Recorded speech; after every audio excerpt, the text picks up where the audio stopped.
ত্রয়োদশ জাতীয় সংসদের প্রথম অধিবেশন চলছে। ঈদের আগে সেই অধিবেশন মুলতবি করা হয়েছিল ২৯ মার্চ পর্যন্ত। ২৯ মার্চ ফের শুরু হতে যাচ্ছে অধিবেশন, কিন্তু তার আগেই নানান বিষয় নিয়ে মতানৈক্য তৈরি হয়েছে সংসদের বাইরে। এসব বিষয় নিয়ে আলোচনাও চলছে। ২৯ মার্চ থেকে সংসদ অধিবেশনে কি ঘটতে যাচ্ছে সেই নিয়ে একটু আলাপ করতে চাই নিউজ অ্যান্ড নয়েজে। আপনাদের সবাইকে আমন্ত্রণ জানাচ্ছি, আমি নাহিদ হোসেন।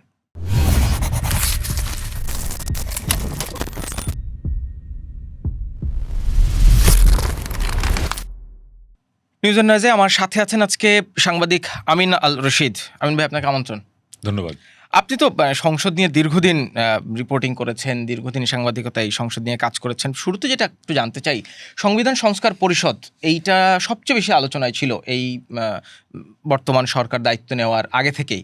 নির্বাচনের পর থেকে সংবিধান সংস্কার পরিষদের একটা ৩০ দিনের বাধ্যবাধকতা ছিল যে ৩০ দিনের মধ্যেই পরিষদকে আহ্বান করতে হবে। সেই ৩০ দিন তো পার হয়ে গেছে। তার মানে কি কার্যত সংবিধান সংস্কার পরিষদটি এক অর্থে ইনভ্যালিড? না, ইনভ্যালিড না। এই কারণে যদি সংসদ চায় এই পরিষদ গঠন করতে পারে, তার আগে সংবিধান সংশোধন করে এই বিধানটা যুক্ত করতে হবে। এখন কিন্তু বিএনপি 2/3 মেজরিটি আছে, আর বিএনপি যদি মনে করে যে তারা সংবিধান সংস্কার পরিষদটাকে সংবিধানে যুক্ত করে পরিষদ গঠন করবে, তাহলে তারা বিল আনতে পারে, অথবা বেসরকারি বিলও আসতে পারে। ধরেন যে আইনমন্ত্রী না এনে বিরোধী দলীয় কোনো একজন সদস্য বা সরকারি দলের কোনো একজন এমপি যিনি মন্ত্রী নন, তিনি বিলটা আনতে পারেন যে এরকম একটি বিল। এরপরে স্পিকার যদি মনে করেন বা সংসদ যদি মনে করে যে এই বিলটি গ্রহণ করা হবে, তাহলে সংবিধান সংশোধন করে আগে বিধানটা যুক্ত করতে হবে। তাহলে এই যে 30 দিনের বাধ্যবাধকতা আপনি বলছেন যে এটা আপাতত মনে হচ্ছে যে এটা বাদ, এটা আর কখনোই হবে না, তা না। পার্লামেন্টকে এমন ক্ষমতা দেওয়া আছে, সে চাইলে বলাই হয় যে দিনকে রাতও করতে পারে, মানে প্রতীকী অর্থে বলা হয় পার্লামেন্টের সভরেন্টির জায়গা থেকে, যদিও আলটিমেটলি সভরেন্ট হচ্ছে পিপল। কিন্তু সংসদ যখন চলে, সেই সংসদে যে কোনো সিদ্ধান্ত নেওয়ার এখতিয়ার ওই পার্লামেন্টের আছে। এবং বাংলাদেশের সংবিধানে, বিদ্যমান সংবিধানে যেটা বলা আছে যে 2/3 সদস্য যদি মনে করেন সংবিধানের যে কোনো বিধান তারা চেঞ্জ করতে পারেন। ফলে যেই সংবিধান সংস্কার পরিষদ নিয়ে এখন বিতর্ক, বিরোধী দল বিশেষ করে জামায়াত এবং এনসিপি যা চাচ্ছে, এবং তারা অলরেডি শপথ নিয়েছেও, সেটি অসাংবিধানিক কিনা এটি নিয়ে অন্য তর্ক। তাহলে ওই 30 দিনের বাধ্যবাধকতা এখন আপাতত মনে হতে পারে যেটা ল্যাপস হয়ে গেছে, কিন্তু সংসদ যদি চায় এটাকে আগে সংবিধানে যুক্ত করে দেন প্রধানমন্ত্রী পরামর্শে রাষ্ট্রপতি সংবিধান সংস্কার পরিষদে বৈঠক ডাকতে পারেন। ফলে এটা একদমই সংসদের এখতিয়ার। তার মানে সংবিধান সংস্কার পরিষদ নিয়ে এখনও পার্লামেন্টে আলোচনার যথেষ্ট সুযোগ আছে। আরেকটা বিষয় নিয়ে যেটি আলোচনা হচ্ছিল, এই পার্লামেন্ট যেদিন অধিবেশনটা মুলতবি ঘোষণা করা হয়, তারপর থেকেই শুনছি এই যে অধ্যাদেশ, যে 133টি অধ্যাদেশ জারি করা হয়েছিল অন্তর্বর্তীকালীন সরকারের সময়, তার মধ্যে সংসদীয় বিশেষ কমিটি বৈঠক করেছে, 113টি সম্ভবত তারা একমত হয়েছে। বাকিগুলো বলা হচ্ছে যেগুলো একমত হবে না, 28 মার্চ সম্ভবত আরেকটি বৈঠক আছে, একমত না হলে সেগুলো বিল আকারে সংসদে যাবে।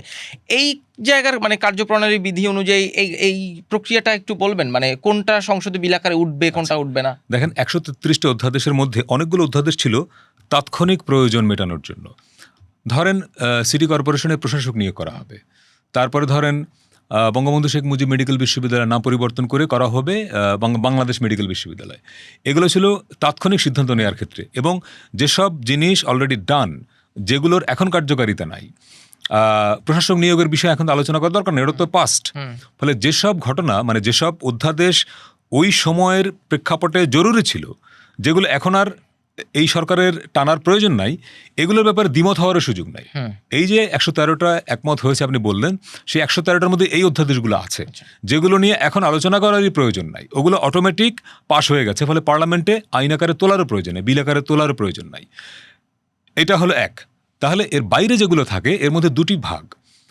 যেই অধ্যাদেশে দ্বিমত আছে, বা আমরা যদি বলি নোট অফ ডিসেন্ট আছে, বিএনপি মনে করতে পারে যে গুম প্রতিরোধ অধ্যাদেশ যেটা, বা জাতীয় মানবাধিকার কমিশন অধ্যাদেশ, কিংবা ধরেন বিচারপতিদের নিয়োগের যে একটা বিধান, দুদক নিয়োগ, এগুলোর ব্যাপারে বিএনপি অধ্যাদেশে যে টেক্সট আছে, যেভাবে আছে, বিএনপি মনে করতে পারে, বা কোনো একটি দল মনে করতে পারে, বিরোধী দলও মনে করতে পারে যে আমরা এই লাইনটা এভাবে চাই না, আমরা এভাবে হলে ভালো হয়। অর্থাৎ যেই অধ্যাদেশে বাক্যে গঠনে মনে হতে পারে কোনো একটি দল যদি মনে করে যে তারা এখানে সংশোধন চায়, তাহলে সেটা বিল আকারে আসবে। আচ্ছা, ওকে। আর যেই অধ্যাদেশগুলোর ব্যাপারে একমত হবে না, মানে সংশোধনও না, আমি মানি না, ধরেন যে আমি গণভোট অধ্যাদেশ মানি না, তাহলে যদি না মানে, তাহলে এইটা সরকারি দল মানে যারা ট্রেজারি বেঞ্চে আছে ওনারা যদি বিল আকারে না আনেন তাহলে এটা অটোমেটিক ল্যাপস হয়ে যাবে, এটা বাতিল। কিন্তু বিরোধী দলের চাপের মুখে বা নাগরিক সমাজের চাপের মুখে সরকার অনেক সময় সিদ্ধান্ত পাল্টায়। তখন সরকারি দল যদি মনে করে যে আচ্ছা ঠিক আছে আমরা যেহেতু একমত ছিলাম না কিন্তু তাহলে এটা বিল আকারে আমরা আনি, অর্থাৎ যেসব অধ্যাদেশে আপনার সংশোধনী প্রয়োজন সেই প্রয়োজনটা বিরোধী দলের তরফ থেকেও আসতে পারে, সরকারি দলের তরফ থেকেও আসতে পারে, এইটা বিল আকারে আসবে। আর যে বিষয়ে একমত হলোই না সেটা বাতিল হয়ে যাবে। বাতিল হওয়ার পরেও পার্লামেন্ট যদি মনে করে, বিশেষ করে সরকারি দলের উপর দায়িত্বটা বেশি, তো সরকারি দল যদি মনে করে যে এটাকে না ঠিক আছে আমরা আবার নতুন করে আনবো, যেমন গণভোট অধ্যাদেশটা এখন তো আসলে আছে কোর্টে, ধরেন কোর্ট কি রায় দেয়, ৩রা মার্চ একটা রিটে তো রুল জারি হয়েছে, একটা রিট হয়েছে। এখন কোর্টের যেহেতু আছে, বিএনপি আমার ধারণা এই জায়গাটা হাত দেবে না, তারা কোর্টের রায়ের অপেক্ষা করবে যে গণভোট অধ্যাদেশ নিয়ে কোর্ট আসলে সর্বোচ্চ আদালত হাইকোর্ট একটা রায় দেওয়ার পরে এটা আবার যাবে অ্যাপিলেট ডিভিশন, অ্যাপিলেট ডিভিশনে যাওয়ার পরে এইটা আবার রিভিউ হতে পারে। অনেকগুলো স্টেজ পার হওয়ার আগে পার্লামেন্ট এটা নেবে কিনা আমি জানি না, কারণ আপনার মনে আছে তত্ত্বাবধায়ক সরকার ব্যবস্থা যখন বাতিল করা হয় 2011 সালে সংবিধান সংশোধন যখন হলো, পঞ্চদশ সংশোধনীর সময় পুরো খেলাটা হয়েছে কিন্তু কোর্টে। আমি তখন পার্লামেন্ট কভার করি এবং ওই পঞ্চদশ সংশোধনীটা খুব কাছ থেকে দেখার ফলে আমি যেটা খেয়াল করেছি যে সংবিধান সংশোধনের জন্য গঠিত যে বিশেষ কমিটি ছিল সৈয়দা সাজেদা চৌধুরীর নেতৃত্বে, সুরঞ্জিত সেনগুপ্ত যেটা কো চেয়ারম্যান ছিলেন, সেই কমিটির সিনিয়র মেম্বাররাও বিশ্বাস করতেন যে তত্ত্বাবধায়ক সরকার ব্যবস্থা থাকবে, কোনো না কোনো ফর্মে থাকবে। কিন্তু ইভেন অ্যাপিলেট ডিভিশন যখন রায় দিল যে এটা অবৈধ এই বিধানটা, তখনও অনেকে বলেছেন যে এটা আমরা রাখবো, কোনো না কোনো ফর্মে রাখবো। শেষ মুহূর্তে কিন্তু সরকার বা ওই সময় যারা সরকারি ছিল আওয়ামী লীগ কিন্তু কোর্টের উপরেই চাপালো যে আমরা আদালতের আদেশ বাস্তবায়ন করেছি। গণভোট অধ্যাদেশের ক্ষেত্রেও যেটা রিট হয়েছে, আমারও যেটা মনে হয় বিএনপি শেষ পর্যন্ত এইটা খুব সেন্সিটিভ, তো কারণ এই গণভোট অধ্যাদেশের সঙ্গে অনেকগুলো ফ্যাক্টর জড়িত, এখানে জুলাই সনদ এটার সঙ্গে যুক্ত, জুলাই সনদের আপনি কতটুকু রাখবেন কতটুকু রাখবেন না এই সব কিছু এই প্রশ্নের সঙ্গে যুক্ত। ফলে বিএনপি এটা কোর্টে ছেড়ে দিল নাকি কেউ একজন বিএনপিকে এদিকে ঠেলে দিল আমি ঠিক জানি না, সেই প্রশ্ন খুব খোলামেলা আলোচনা করা কঠিন, কিন্তু কোর্টে একটা ডিসিশন পাওয়ার পরে হয়তো পার্লামেন্টে আসবে। কিন্তু ধরেন গণভোট অধ্যাদেশ সংসদ তো সংসদের নিয়ম অনুযায়ী চলবে, সেক্ষেত্রে এই অধ্যাদেশগুলো 30 কার্য দিবসের মধ্যে যদি না ওঠে সেগুলো ল্যাপস হয়ে যাবে, কিন্তু তারপরে সংসদ চাইলে আবার বিল আকারে আনতে পারে। কিন্তু গণভোটের সাথে তো এই অধ্যাদেশের সাথে গণভোটটাও তো জড়িত, গণভোট তো ভোটাররা দিয়েছে, সেই ভোটারদের যে রায়, সংসদকে সভরেন বলা হয় কিন্তু সভরেন তো কার্যত মানুষ, জনগণ, পিপল। গণভোট অধ্যাদেশ হাইপোথেটিক্যালি যদি বলেন, আমি ধরে নিলাম যে গণভোট অধ্যাদেশটি পার্লামেন্টে বিল আকারে উঠলো এবং সেটি সর্বসম্মতিক্রমে এটি না মানার পক্ষেই কিংবা এটি গ্রহণ না করার পক্ষে সর্বসম্মতিক্রমে সিদ্ধান্ত হলো। যদি গণভোট অধ্যাদেশটি বাতিল হয়ে যায় তাহলে এই যে সাধারণ জনগণ যে ভোটাররা ভোট দিল এইটার ফেট কি? মানে এইটা কি আইনগতভাবে জনগণের রায়কে পাশ কাটানোর এক ধরনের উপায় হয়ে যাবে, নাকি আইনগতভাবে গণভোট অধ্যাদেশটা ইনভ্যালিড হলে গণভোটটাও ইনভ্যালিড হয়ে যাবে? এইখানে একটু পেছনে যেতে হবে। আপনি খেয়াল করেন যে যখন এই বিতর্কটা উঠলো কেন, গণভোট মানে জুলাই সনদ বাস্তবায়ন আদেশের আলোকেই গণভোট অধ্যাদেশ হয়েছে। কারণ জুলাই সনদ বাস্তবায়ন আদেশে বলা আছে যে একটি গণভোট হবে, সেই গণভোটে জনগণ যদি হ্যাঁ ভোট দেয় তাহলে সংসদ একটা সংবিধান সংস্কার পরিষদ গঠন করবে, সেখানে 180 দিনের মধ্যে এই জুলাই সনদের ব্যাপারে সিদ্ধান্ত হবে। ওকে, মূল সাংবিধানিক কোশ্চেনটা হচ্ছে একদম বিসমিল্লাহ গলদ যে এই যে রাষ্ট্রপতি জুলাই সনদ বাস্তবায়ন আদেশ জারি করলেন, এটা কি বলা হচ্ছে অসাংবিধানিক? কারণ হলো সংবিধানে 152 অনুচ্ছেদে বলা আছে রাষ্ট্রপতি অধ্যাদেশ জারি করতে পারবেন, কিন্তু রাষ্ট্রপতি আদেশ আইনগত আদেশ জারি করতে পারবেন এটা বলা নাই। ফলে আপনি রাষ্ট্রপতি আইনগত এবং আরও বলা আছে যে রাষ্ট্রপতি এমন কোনো অধ্যাদেশ জারি করতে পারেন না যেটা সংবিধান সংশোধনের সঙ্গে সম্পর্কিত। তাহলে আপনি এই জুলাই সনদ পুরোটা হচ্ছে সংবিধান সংশোধনের সঙ্গে সরাসরি সম্পর্কিত। জুলাই সনদের প্রথম 84টা প্রস্তাব ছিল, বিএনপির নোট অফ ডিসেন্টের পরে এটাকে কমিয়ে 48টা নিয়ে আসা হলো এবং সেই 48টা প্রস্তাব মূলত সংবিধানের সঙ্গে সম্পর্কিত। তাহলে সংবিধান সংশোধন করতে হবে এরকমের একটি আদেশ রাষ্ট্রপতি জারি করতে পারেন কিনা, এইটা হলো প্রথম প্রশ্ন। এই প্রশ্ন মাথায় রেখে কিন্তু গণভোটটা হয়েছে। এবং আপনি খেয়াল করেন জাতীয় নির্বাচনের একদম শেষের কয়েকদিন আগ পর্যন্ত গণভোট প্রশ্নে বিএনপির অবস্থান ছিল অস্পষ্ট। তারা কিন্তু গণভোটের পক্ষেও বলে নাই, বিপক্ষেও বলে নাই। অ্যাপারেন্টলি অনেকের মনে হয়েছে বিএনপি বোধহয় গণভোটে না এর পক্ষে। কোনো নেতা নির্বাচনী ক্যাম্পেইনে বলেছেন না ভোট দেবেন, এরকম আমরা ফেসবুকে দেখেছি, এরকম ভিডিও দেখেছি। কিন্তু শেষ দিকে এসে বিএনপি স্ট্যান্ড পরিষ্কার করেছে যে না, তারা গণভোটে হ্যাঁর পক্ষে। এটা আমরা যেটা বুঝি, যেটা আসলে তারা করতে বাধ্য হয়েছে, ওই অবস্থানে পরিবর্তন করতে বাধ্য হয়েছে। কারণ বিএনপি যদি শেষ পর্যন্ত গণভোটের পক্ষে না দাঁড়াতো এবং হ্যাঁর পক্ষে না দাঁড়াতো, তাহলে কোনো না কোনো উসিলায়, কোনো না কোনো কারণ দেখিয়ে জাতীয় নির্বাচনটি হয়তো লম্বা সময়ের জন্য ঝুলে যেতে পারত। এবং এখন যিনি মাননীয় স্পিকার, তিনি স্পিকার হবার আগে ওনার নির্বাচনী এলাকায় একটি অনুষ্ঠানে খুব পরিষ্কার করে বলেছেন যে আমরা শেষ পর্যন্ত গণভোট মেনে নিয়েছি, না হলে জাতীয় নির্বাচনটা হতো না। অর্থাৎ এই যেই প্রক্রিয়ার মধ্য দিয়ে আপনি গণভোট করলেন, এই গণভোটের প্রক্রিয়াটাই সাংবিধানিকভাবে প্রশ্নবিদ্ধ। কারণ হলো যে আপনি যেই 48টা প্রস্তাবের উপরে একটা সিঙ্গেল গণভোট নিলেন এবং গণভোটে ব্যালট পেপারে আপনি 4টা প্রশ্ন দিলেন, এখানে কোনো মানে জনগণের মতামতের হ্যাঁ না বলার বাইরে কোনো অপশন নাই। আর 48টা প্রস্তাব বাংলাদেশের 10% লোক পড়ে দেখেছে, এটা বিশ্বাস করার কোনো কারণ নাই। পড়লেও বুঝে দেখেছে। এইটা তো ধরেন মানে এই বিতর্কটা তো অনেক আগেরই, কিন্তু গণভোট তো এর আগেও যখন হয়েছে এই হ্যাঁ নাই গণভোট, সেগুলো সিঙ্গেল প্রশ্ন ছিল। 77-এ জিয়াউর রহমানের আমলে গণভোটের প্রশ্ন ছিল যে জিয়াউর রহমানের অনুসৃত নীতি ও আদর্শের প্রতি আপনার সমর্থন আছে কিনা, হ্যাঁ না। কিন্তু তার নীতি এবং আদর্শ তো অনেক বিস্তৃত ছিল, না সব নীতিতেই যে জনগণ একমত ছিল তাও তো না, কিন্তু তাকে তো উত্তর দিতে হয়েছে হ্যাঁ না মধ্যে দিতে হয়েছে। কিন্তু তখন এরকম কোনো ডকুমেন্ট তৈরি করে নাই সরকার। 84টা একটা জুলাই চার্টার তৈরি করে নাই সে, যে এই 48টা পয়েন্ট এটাকে কনসাইজ করে 4টায় নিয়ে আসলাম। এখানে আপনি আবার 4টা প্রশ্নের উপরে কোনো লোকের তো একটাই নাও মনে হইতে পারতো, ওখানে হ্যাঁ না তো 2টার অপশন নাই। ফলে বিগত 3টি নির্বাচনের মানে বিগত 3টি গণভোটের ক্যারেক্টার আর এইবারে চতুর্থ গণভোটের ক্যারেক্টারটা ডিফারেন্ট। এক, দ্বিতীয়ত কথা হলো যে বাংলাদেশের গণভোট সবসময় বিতর্কিত হয়েছে। 3টি গণভোট যারা কাছ থেকে দেখেছেন তাদের বইপত্রে আপনি পড়বেন, তারা লিখেছেন স্পষ্টতই যে কোনো গণভোটেই জনগণের পার্টিসিপেশন খুব বেশি ছিল না, খুবই সামান্য জনগণ গেছে, কিন্তু সরকার দেখিয়েছে হিউজ 70-80% ভোট পড়েছে। এই ভোটগুলো কারা দিল? বলাই হয় যে গণভোটটা হয় সরাসরি সরকারের নিয়ন্ত্রণে, সরকার যেই রেজাল্টটা চায় সেই রেজাল্টে গণভোটে প্রতিফলিত হয়। এক নাম্বার 2, এবারেও কেন গণভোটটা একই দিনে করতে হলো জাতীয় সংসদ নির্বাচনে? কারণ সরকার জানতো, অন্তর্বর্তী সরকার জানতো যে জাতীয় নির্বাচন 12 ফেব্রুয়ারি হওয়ার পরে 20 তারিখে যদি গণভোট হতো, ওই 30% লোকও গণভোট দিতে যেত না, অথবা গণভোট যে আগে হতো অনেক লোক যেত না। ফলে সরকার একটা সিস্টেম করেছে যে সবাই যেহেতু জাতীয় নির্বাচনে ভোট দিতে যাবেই, তো বাই ডিফল্ট ভাই তুমি আরেকটা ভোট দাও। ওই জন্য এবার ভোটের হার অন্য বারের চেয়ে মানে বৈধভাবে বেশি। বিগত দিনেরগুলো তো মানে বিতর্কিত ছিল, এবারে গণভোট বিতর্ক কম হচ্ছে। একই দিনে গণভোট করার এই দাবিটা তো সবচেয়ে বেশি ছিল বিএনপির, এনসিপি জামাত তো আগে চেয়েছিল।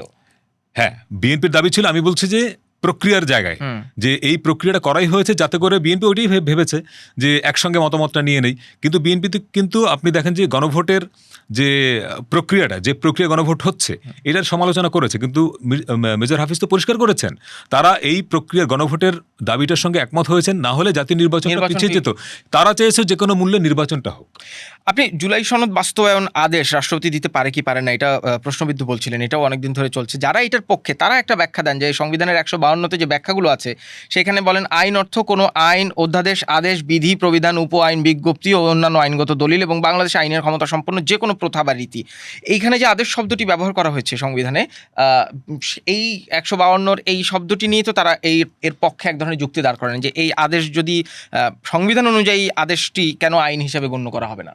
আদেশ রাষ্ট্রপতি দিলেন, সংবিধান সংশোধনের সঙ্গে যদি যুক্ত থাকে সেটা পার্লামেন্টকে অ্যাপ্রুভ করতে হবে। ফলে আপনি যে জুলাই সনদে যেই কথাগুলো বলেছেন এগুলো আগে সংসদে ডিসকাশন হতে হবে। ডিসকাস না করে আপনি কী করে এটাকে পাশ করবেন? ফলে রাষ্ট্রপতি আদেশ দিলেই এটা চূড়ান্ত কোনো ডকুমেন্ট না। গণভোটে জনগণ হ্যাঁ দিয়েছে, অতএব এখন এটা পাশ হয়ে যাবে, এটার ভাবার কোনো কারণ নেই।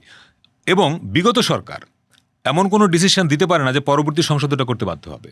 এখন যে চলমান ত্রয়োদশ সংসদ, সে এমন কোনো বিধান করতে পারবে না যেটা চতুর্দশ সংসদে সে করতে বাধ্য হবে। এই সংসদের জায়গায় সে সভরেন। ফলে অন্তর্বর্তী সরকার কি বলেছে এইটা মানতে এই পার্লামেন্ট বাধ্য না। ক্যাচালটা হচ্ছে এই জায়গাটায়।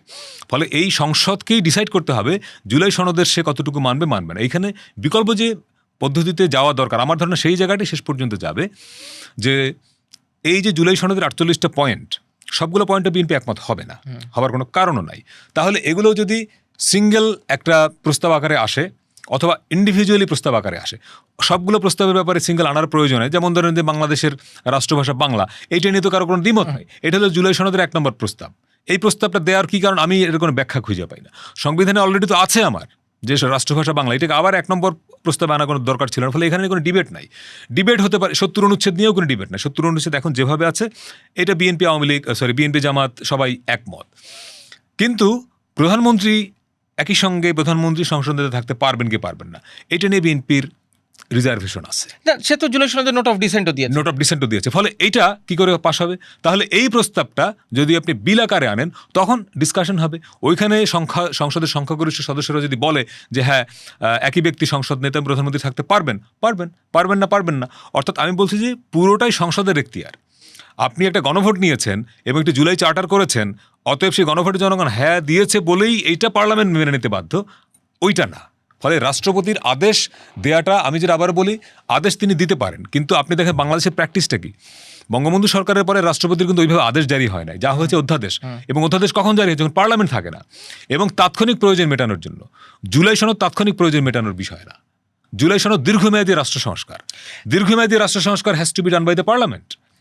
তাহলে ধরেন এই জুলাই সনদ বাস্তবায়ন করার জন্য সংসদে আলোচনা হওয়া, সেটা সংসদীয় রীতি অনুযায়ী হওয়ার কথা। আমার মনে হয় তাই হচ্ছে। কিন্তু যারা ধরেন জামায়াত ইসলামী কিংবা এনসিপি, তারা যে যেই প্রক্রিয়ায় বাস্তবায়ন চাইছেন, তাতে এরকম মনে হচ্ছে না যে তারা সংসদে কোনো আলোচনায় চান না যে এইভাবে জুলাই সনদটি তৈরি করা হয়েছে সেইভাবে বাস্তবায়ন হবে। আবার বিএনপি না, তারা আলোচনা চায় সংবিধান সংস্কার পরিষদে। তারা কেন সংবিধান সংস্কার পরিষদ, তারা সংবিধান সংস্কার পরিষদটাকে তুলনা করছে গণপরিষদের সঙ্গে। বাংলাদেশ স্বাধীন হওয়ার পরে আমাদের যে সংবিধানটা গৃহীত হলো 4 নভেম্বর 1972, ওইটা গণপরিষদে হয়েছিল।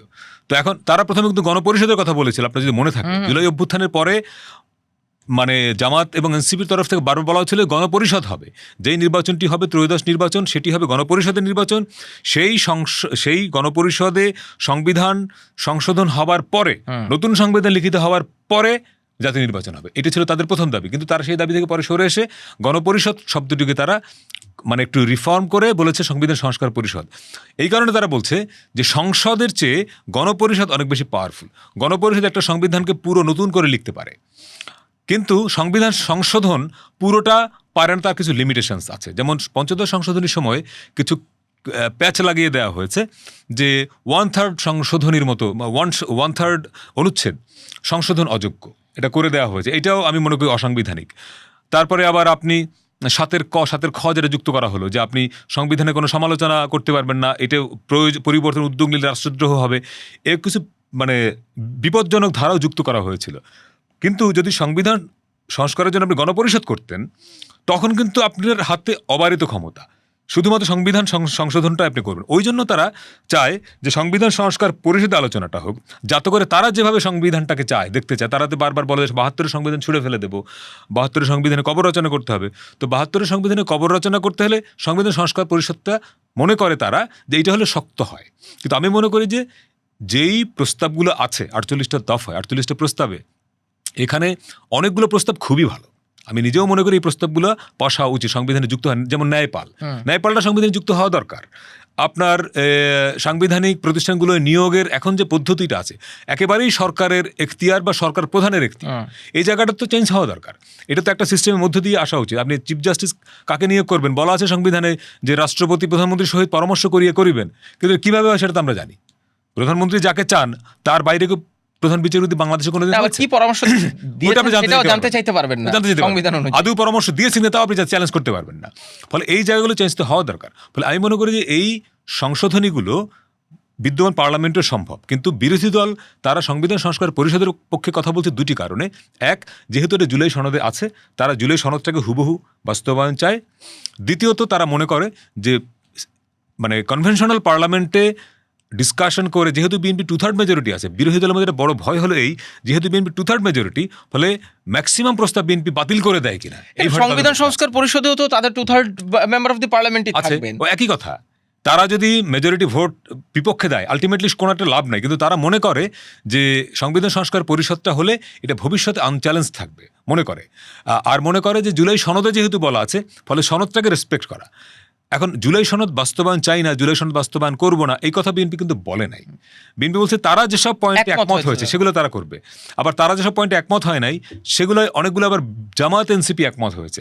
ফলে এইটা আমি যেটা বারবার বলি যে কোনটা গৃহীত হবে কোনটা হবে না, নির্বাচনের পরে জনগণ যেহেতু বিএনপিকে ম্যান্ডেট দিয়েছে, 2/3 মেজরিটি তার আছে, ফলে এখন এইখানে মানে গেমটা তার হাতে। এবার ধরুন জুলাই সনদেও তো লেখা আছে যে কোনো রাজনৈতিক দল তার নির্বাচনী ইশতেহারে যা বলবে, যদি তারা সেই ম্যান্ডেট নিয়ে সংসদে যায় তাহলে তারা নির্বাচনী ইশতেহার অনুযায়ী সিদ্ধান্ত নিতে পারবে। একদম এই জায়গাটাই বলা আছে, এই জায়গাটাই বিরোধী দলের এক ধরনের কন্ট্রাডিকশন আমার কাছে মনে হয় তাদের কথাবার্তায়।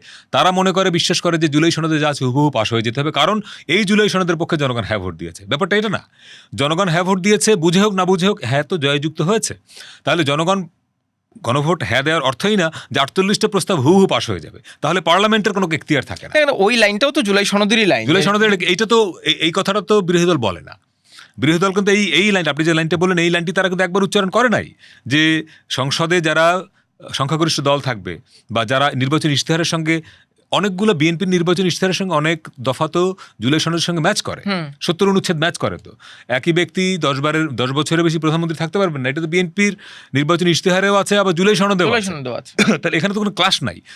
কিন্তু এইটা হবে কতটুকু, কোন ফর্মে হবে, আর একটা ব্যাপার হলো যে যেই আলোচনাটা কম হচ্ছে, জুলাই সনদের যে টেক্সট, যে ভাষা, এইটা তো সংবিধানের ভাষা না। ফলে এটা যদি সংবিধানে যুক্ত করতে হয় তাহলে তো এটাকে বিল আকারে এনে সংবিধানে ভাষা এটাকে কাস্টমাইজ করতে হবে। সংবিধানের গত আছে তো, ধরেন একটা প্রবন্ধের ভাষা, আপনি পত্রিকা কলম লেখেন যে ভাষায়, সংবিধানের টেক্সটটা ওই রকম না। ফলে এই জুলাই সনদে যেভাবে লেখা হয়েছে, সংবিধানে যুক্ত করতে গেলে ওই লাইনটাকেই এটাকেই সংবিধান উপযোগী করতে হবে, তাহলে বিল আকারে আগে আনতে হবে। ফলে আমি যেটা বুঝি যে জুলাই সনদের যেই পয়েন্টে বিশেষ কমিটিতে আলোচনা হবে, একমত হবে, সেই বিষয়গুলোকে সংবিধানের ভাষায় ট্রান্সফর্ম করে বিল আকারে আনতে হবে। তো বিল আকারে আনতে গেলে পার্লামেন্টকেই তো আপনার লাগবে। ফলে আমার কাছে মনে হয় না যে সংবিধান সংস্কার পরিষদ না হলেই যে জুলাই সনদ বাতিল হয়ে যাবে, গণভোট বাতিল হয়ে যাবে, জনগণ পিপলের যে ম্যান্ডেট সেটা অগ্রাহ্য হয়ে যাবে, এটা আমার মনে হয় না। সব দলের বিরোধী দলের আলটিমেটলি চাওয়াটা কি? জুলাই সনদ বাস্তবায়ন, আর তো কিছু না।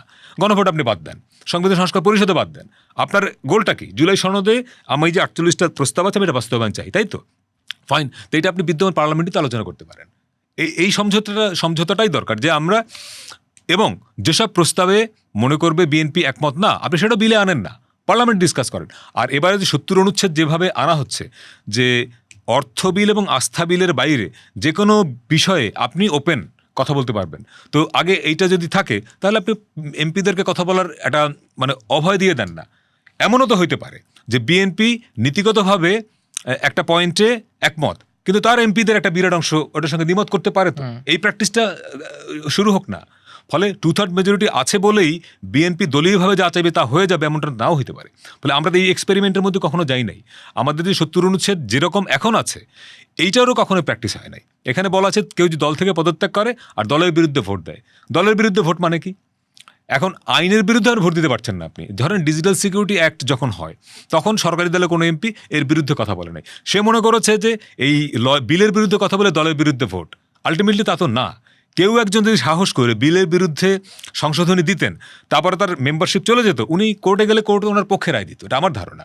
কিন্তু কেউ এই ভয় এক্সপেরিমেন্টের মধ্যে ঢোকে নাই। তাই আমি বলি কখনোই ঢোকে নাই, না জুজুর ভয়। এই এক্সপেরিমেন্ট তো আমরা সংসদের কোনোদিন দেখি নাই। এবং সিনিয়র পার্লামেন্টারিয়ান যারা, তারাও এই প্র্যাকটিসটা করে না। ওনার কারণে এক ধরনের হুইপিং থাকে তো পার্লামেন্টে। হুইপদের কেন তৈরি করা হয়? হুইপিং থাকে যে তুমি এটা কবা না, এটা ভয়, সাবধান, ওই জুজুর ভয়।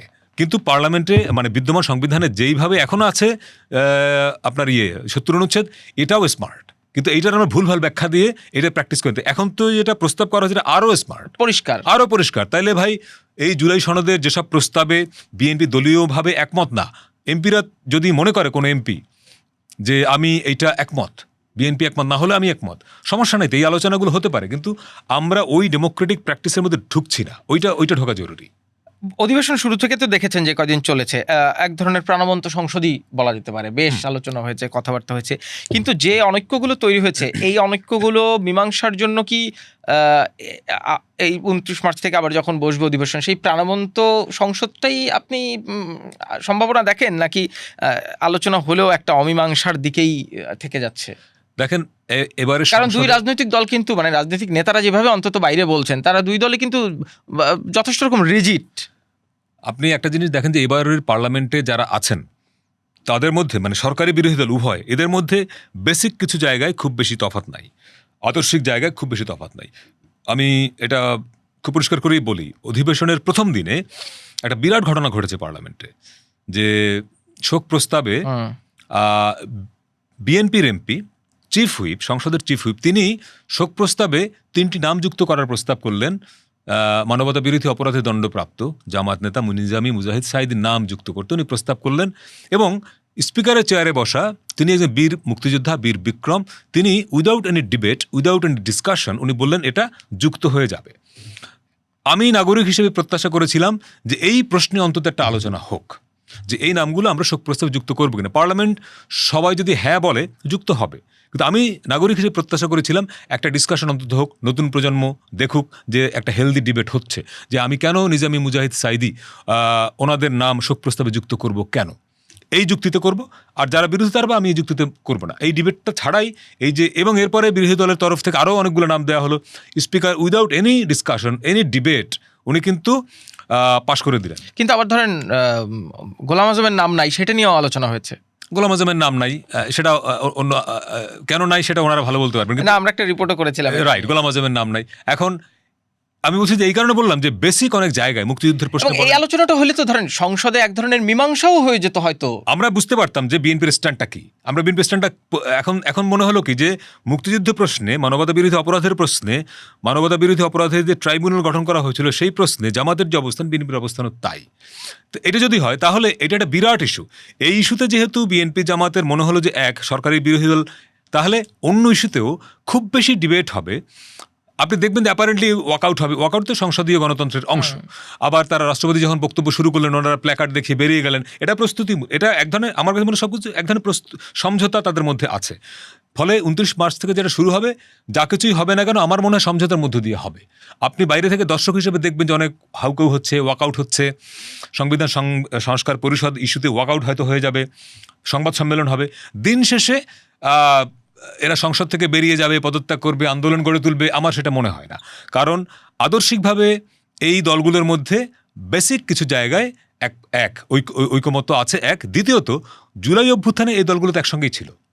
ধরেন আওয়ামী লীগের অ্যাগেনস্টে যে সব দল তো একসঙ্গে, প্রত্যক্ষভাবে পরোক্ষভাবে। জামাত হয়তো অনেক অ্যাগ্রেসিভলি ছিল, বিএনপি পরোক্ষভাবে ছিল। তাহলে জুলাই অভ্যুত্থানে অংশগ্রহণকারী দলগুলোই পার্লামেন্টে আছে, জাতীয় গুরুত্বপূর্ণ অনেক ইস্যুতে তাদের মধ্যে আদর্শিক পার্থক্যও কম। তাহলে বাকি যে ইস্যু, এই জুলাই সনদ, গণভোট, সংবিধান সংস্কার পরিষদ, এইসব ইস্যু নিয়েও অনেক কিছু জটিলতা হয়ে যায়, আমার সেটা মনে হয় না। বক্তব্য হবে, ওয়াকআউট হবে, জ্বালাময় বক্তৃতাও হবে, আমি সেটা প্রত্যাশা করি যে সংসদটা প্রাণবন্ত হোক, কিন্তু এটা দিয়ে দেশ অচল হয়ে যাবে, পার্লামেন্ট স্থবির হয়ে যাবে, আমার সেটা মনে হয় না। কারণ তাদের মধ্যে আদর্শিক পার্থক্য খুব বেশি না। আপনি শুরুতে যেটা বলছিলেন যে এই গণভোটটি যেহেতু সাবজুডিস এখনো, একটা রুল জারি করা আছে, সেটা নিয়ে নিশ্চয়ই শুনানি হবে, আদালতে নিশ্চয়ই একটা সিদ্ধান্ত জানা যাবে। তার মানে কি সেই তত্ত্বাবধায়ক সরকারের যে থাকবে কি থাকবে না সেই ইস্যুটার মতো এই গণভোট কিংবা জুলাই সনদটাও ফয়সালা শেষ পর্যন্ত আদালতের দিকেই গড়াবে? আলটিমেটলি তাই মনে হচ্ছে, কারণ আদালতে যিনি নিয়েছেন তিনি তো না বুঝে নেন নাই, এবং তিনি কোনো একটা জায়গা থেকে আদিষ্ট না হয়ে নেন নাই, তাই না? এটা তো নিশ্চয়ই একটা বড় সিদ্ধান্তের অংশ। কোনো একজন লোক উইলিংলি সাধারণ মানুষ গিয়ে রিটটা করেছে তা তো না। ফলে এটা একটা পলিটিক্যাল ডিসিশনও আমার মনে হয় যে ঠিক আছে, যেহেতু এটা নিয়ে কন্ট্রোভার্সি আছে, এটা নিয়ে বিএনপির রিজার্ভেশন আছে, জুলাই সনদ নিয়ে বিএনপির রিজার্ভেশন শুরু থেকে আছে, বিশেষ করে যখন এটা ফাইনাল ডকুমেন্ট আকারে জাতীয় ঐকমত্য কমিশন সরকারকে, অন্তর্বর্তী সরকারকে প্লেস করলো, তখন বিএনপি মহাসচিব স্পষ্ট একটা সংবাদ সম্মেলনে বলেছেন এটা প্রতারণা করা হয়েছে জাতিসংঘে। তাহলে যেই ডকুমেন্টটাকে বিএনপি মনে করে, বিএনপি এখন মানে আপনাকে বুঝতে হবে এখন সরকারি দল উইথ 2/3 মেজরিটি, তো যেই ডকুমেন্টটাকে তারা প্রতারণা মনে করে, সেই ডকুমেন্টটা without any discussion, without any debate তারা পাশ করে ফেলবে, এটা ভাবার কোনো কারণ নেই। কিন্তু আবার এটাও ঠিক, জুলাই সনদের অনেক প্রস্তাবের সঙ্গে বিএনপি নীতিগতভাবে একমত, এবং নাগরিক হিসেবে আমি মনে করি যে অনেকগুলো প্রস্তাব মানে পাশ করাই উচিত। কিছু কিছু প্রস্তাব, যেমন ধরেন যে জামাত বিশেষ করে তাদের মধ্যে একটা ভয় তৈরি হয়েছে যে অনেকগুলো অধ্যাদেশ বিএনপি হয়তো বাতিল করে দিতে চায়, যেমন গুম প্রতিরোধ অধ্যাদেশ, মানবাধিকার কমিশন অধ্যাদেশ, ইভেন জাস্টিস নিয়োগের যে বিষয়গুলো, এগুলো জামাতের অবস্থানটা হলে তারা মনে করে বা না, আবার একটা অধ্যাদেশ নিয়ে যে ভয় ছিল তাদের, সেটা তো বিএনপি পরিষ্কার করেছে, যেমন দায়মুক্তি অধ্যাদেশ, সেটা গ্রহণ করবে। সবচেয়ে ইম্পর্টেন্ট ছিল এটা, হ্যাঁ, যে দায়মুক্তি অধ্যাদেশ তারা গ্রহণ করেছে। আমার যেটা মনে হয় যে বিএনপি কোনো অধ্যাদেশ বাতিল করবে না, আসলে তারা সংশোধন, অর্থাৎ যেইভাবে লেখা আছে অধ্যাদেশের টেক্সট, এখানেও কিছু চেঞ্জ করতে চায়। অর্থাৎ দুদক কিভাবে গঠিত হবে সেটা হয়তো 5টা প্রস্তাব দেওয়া আছে, হাইপোথেটিক্যালি বললাম। বিএনপি তো একটা বাতিল করতে চায় অথবা একটা যুক্ত করতে চায়, কিন্তু তারা কোনো একটা অধ্যাদেশ পুরোপুরি বাতিল করে দেবে আমার সেটা মনে হয় না। ফলে জামাতের যে ভয়টা, যে তারা মনে করে যে গুম প্রতিরোধ অধ্যাদেশ বাতিল করে দিলে দেওয়ার মধ্য দিয়ে আবার গুম সংস্কৃতি ফিরিয়ে আনতে চায়, এই যে অভিযোগটা, এটা আমার কাছে ইরিলেভেন্ট মনে হয়। মানে গুম প্রতিরোধ অধ্যাদেশ হয়তো তারা রাখবে, আইনটা আনবে, হয়তো এখানে কিছু মডিফাই হবে, মানে সংযোজন বিয়োজন এখানে হয়তো হবে। ফলে এখানে আমি কোনো খুব বেশি ভয়ের কিছু দেখি না আসলে। একটু শেষ করব, আপনার তো একটা দীর্ঘদিনের অভিজ্ঞতায় পার্লামেন্ট কভার করার, অনেক সিনিয়র পার্লামেন্টে এনে ইন্টারভিউ করেছেন, দেখেছেন, সংসদে বসে থেকে অধিবেশন কভার করেছেন।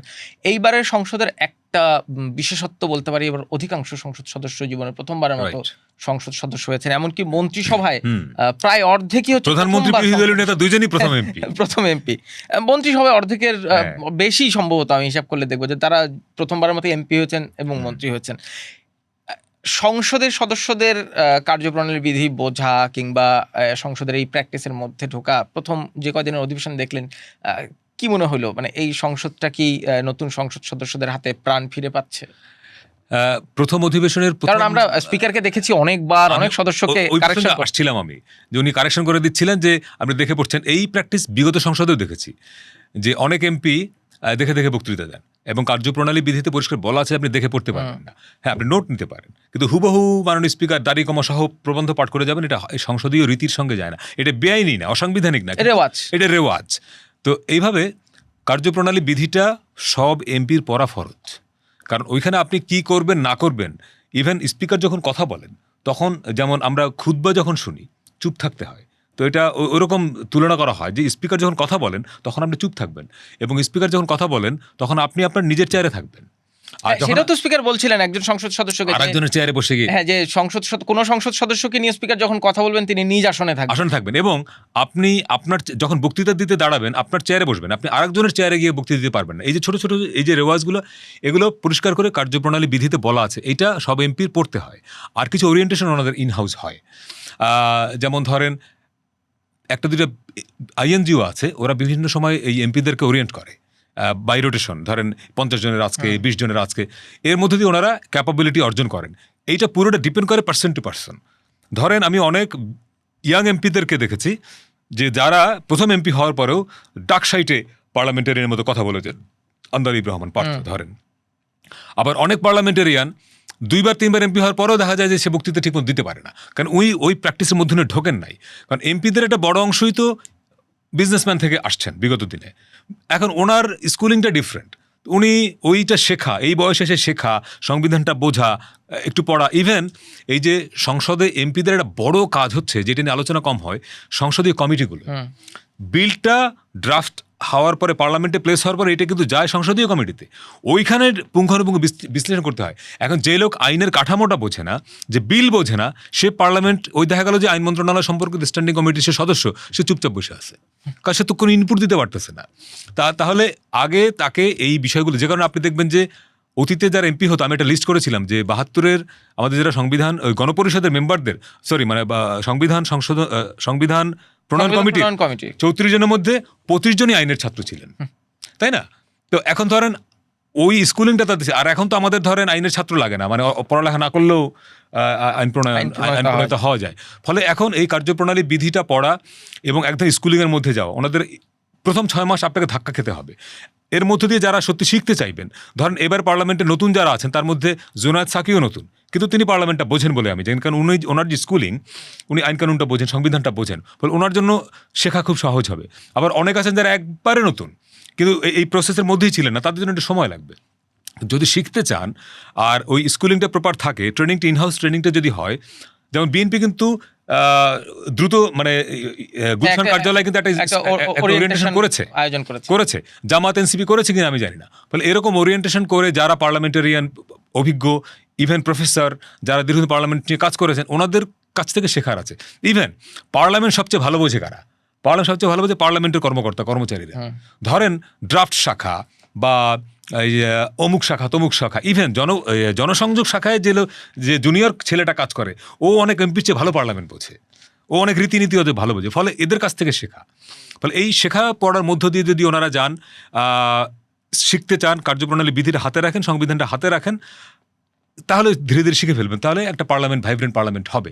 কিন্তু উদ্দেশ্য যদি হয় যে আসলাম, এমপি হইলাম, কিছুদিন থাকলাম, পাওয়ার এনজয় করলাম, এলাকার জন্য কিছু বরাদ্দ নিলাম, কিছু কিছু টাকা পয়সা কামাইলাম, তাইলে অন্য জিনিস। ফলে কে কতটা শিখতে চায় পার্লামেন্টারিয়ান হয়ে প্রথম অধিবেশনের কয়েকদিন দেখে এইটা আশা করাই যেতে পারে যে এই পার্লামেন্ট, আমি আশাবাদী। যেমন ধরেন যে একদম নতুন এমপিদের মধ্যে তরুণ এবং প্রথম এমপি ধরেন হাসনাত, নাহিদ, আখতার, তারা তো এমনিতেই ভালো বক্তা। তারা যেহেতু একটা অভ্যুত্থানের মধ্য দিয়ে এসছে, তাদের গলার জোর আছে, তারা পড়াশোনা করা, ফলে আমার ধারণা এরা খুব ভালো পার্লামেন্টারিয়ান হয়ে উঠবেন, তাই না? বাকিদের মধ্যেও ধরেন জামাতেরও বেশ কয়েকজন তরুণ এমপি, তো ওনারা ইভেন বিএনপির তো একটা বড় অংশই তরুণ। ফলে এই তরুণ এমপিরা ওনারা একটু শিখে পড়ে, আর পার্লামেন্টে অধিবেশনে প্রতিদিন যেতে হয়। বাংলাদেশের সংসদের একটা বড় সমস্যা হলো টিআইবির বিভিন্ন রিপোর্ট দেখবেন আপনি, যে অনেক অধিবেশন কোরাম শূন্যতায় শত শত কোটি টাকা অপচয় হয়েছে। এই কোরাম শূন্য মিনিমাম 60 জন লাগে কোরাম হতে, 300 এমপি, 350 এমপির মধ্যে 60 জন লোক হয় না, স্পিকার বসে থাকে। তো এটা যেন না হয়, অন্তত সবাই যেন অধিবেশন কক্ষে আসেন। একটা মানুষ যখন একটা জায়গায় গিয়ে 10 দিন বসে, সে এমনিতেই শেখে। পাশের চেয়ারের যে সিনিয়র পার্লামেন্টারিয়ান, সে কীভাবে কথা বলে, কীভাবে উঠে, কীভাবে সম্বোধন করে। একজন এমপি ছিলেন নওগাঁর শহীদুজ্জামান সরকার, উনি বলতেন মাননীয় স্পিকার স্যার। তো আমরা ওটা হাসাহাসি করতাম, আল্লাহ বেসন উনি মারা গেছেন, উনি অতিরিক্ত রেসপেক্ট করতেন। মাননীয় স্পিকার, আবার স্যারও বলতেন উনি, আবার কেউ মাননীয় স্পিকার, আবার কেউ বলতেন স্পিকার স্যার। এই যে স্টাইল, এক একটা রেওয়াজ, তো এটাতে শেখা যায়। এখন আপনি পার্লামেন্টেই গেলেন না, আপনি সচিবালয়ে তদবির করেন, আপনি আপনার বরাদ্দ নিয়ে ব্যস্ত থাকেন, অধিবেশনে গিয়ে বেরোয় গেলেন, তাহলে আপনি শিখবেন না।